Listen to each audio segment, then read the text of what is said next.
Interview naman kay Bertod, pakinggan natin. Sa personal mong relasyon, may asawa ka. Pero sinasabi naman ng mga kalaban mo na hindi mo yung asawa, business partner mo yun. Kaya once and for all, ano ba talaga totoo? Actually, ang totoo dyan is asawa ko talaga yun. Pero yung asawa ko naman, ayaw niya ng social media, ayaw niya ng magulong buhay. Pero hindi mo ginagamit yung last name ng asawa mo yun? Hindi ko siya ginagamit. Proud ako sa family ko. Yun. Siguro naman, meron kasi choice kasi natin yan kung gagamitin na natin yung husband na family or gagamitin natin yung ating family talaga. Siguro kung magkakaanak kami, gagamitin yung pangalan ng apelyido niya. Ilang taon na kayong mag-asawa na? 3 years na. Bakit hanggang ngayon wala? Hindi kami nayaan Diyos eh. Ginamit namin yun. Pero sa ngayon medyo busy. Oh. Una-una tinanong siya kung yung, di ba nakita nyo guys, yung pinakita yung asawa niya. I don't know, para sa akin parang hindi din asawa kasi wala akong nakitang spark sa kanilang dalawa. No?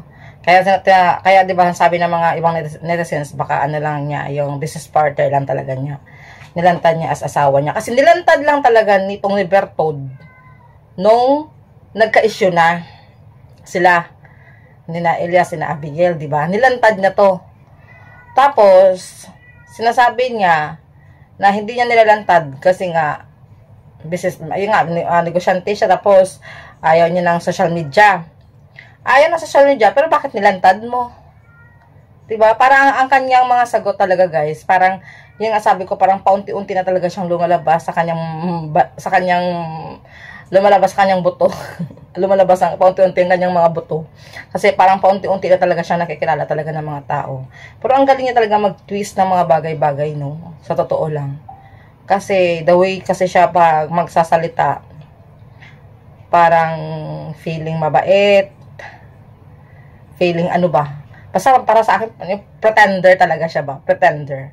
So, di ba ang dami talagang talaga sa kanya, tumira talaga sa kanya guys, sa totoo lang. Ako kasi sa umpisa, hindi ko naman talaga siya, sabi ko nga wala akong kinakampihan, andun ako sa gitna. Titignan ko talaga ang mangyayari at sinasabi ko talaga last time na lalabas talaga ang katotohanan. Yun na nga, paunti-unti talagang lumalabas ang katotohanan na magaling talaga siya magpaikot-ikot ng mga kwento. Ang kapal pa ng mukha niya magpa-interview.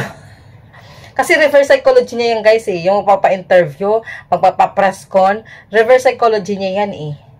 Na kunwari siya malinis siya. Na ganun, something like that.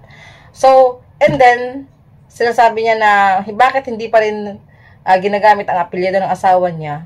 Kasi choice nila yun. Happy naman sila. Pwede ba yung ganun? Pwede naman, pero mostly, diba, pag tayo ay bagong kasal talaga, o choice naman talaga natin yun, actually. Pero po, yung iba, di ba, pag bagong kasal ay excited talaga na madala yung apelyido ng mga asawa nila or something like that. Parang so strange. O bakit hindi mo ipakita na sa buong mundo na talagang ang marriage, contract mo? Well, yun naman talagang gusto mo, di ba, lantaran. Ipakita mo na kaya marriage contract mo na naka-NSO or something like that para matigil na talaga kaming mga nagbabash talaga sa'yo. Actually, hindi naman ako basher. Ako talaga ay nagre-react talaga ako base sa kanyang pinagsasabi ba talaga. Kasi paunti-unti ko na talaga siyang nakukuha yung ugali niya ba. So, para matigil lang yung mga taong nagbibintang sa'yo, nagblabla, etc. Ipakita mo yung marriage contract mo para manahimik na kami. Oh, hindi yung paikot-ikot ka pa, pasikot-sikot pa kayo. Lantad mo sa social media. Total, naglalantad ka naman eh. Di ba? Tapos hindi pa kayo nagkaanak. So, hindi kayo nagkaanak. Si Elias ang gagapangin mo. Kasi, tapos lalasingin mo yung tao, batang to. Tapos, ganyan-ganito. Ano yon? Grabe ka. Alam mo, hindi yan manindigan at magdesisyon si Elias ng ganyan-ganyan na lang.